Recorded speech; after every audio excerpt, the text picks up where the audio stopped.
তোমাদের সাথে খুব সহজ কিন্তু স্বাদের সেরা কাঁকরোল ভাজি তৈরি করে দেখাবো।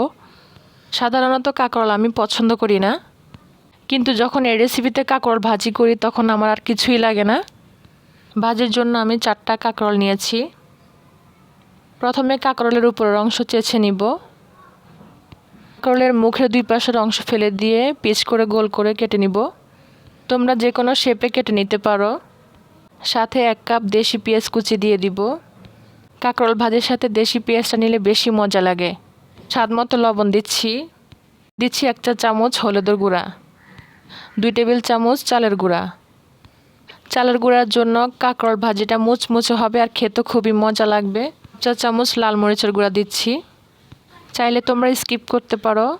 এবার কাঁকরোলের সাথে আমি সব কিছু মিশিয়ে মেখে নিব। সাথে 1 টেবিল চামচ সরিষার তেল দিয়ে ভালো করে মিশিয়ে এভাবে 10 মিনিট ম্যারিনেট করে রাখবো। প্যানে তেল দিয়ে তেল গরম হলে কাঁকরোলগুলো ভেজে নেব। সবগুলো কাঁকরোল দেওয়ার পর পেঁয়াজ কাঁকরোলের উপর দিয়ে ভেজে নেব। কাঁকরোল ভাজা হয়ে আসলে উপরে কাঁচামরিচ কুচি দিয়ে দিচ্ছি। কাঁকরোলের এই রেসিপিটা করা খুবই সহজ, কিন্তু এর স্বাদ অসাধারণ।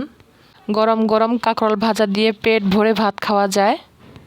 তোমরা এভাবে ট্রাই করতে পারো, আশা করি ভালো লাগবে। আল্লাহ হাফেজ।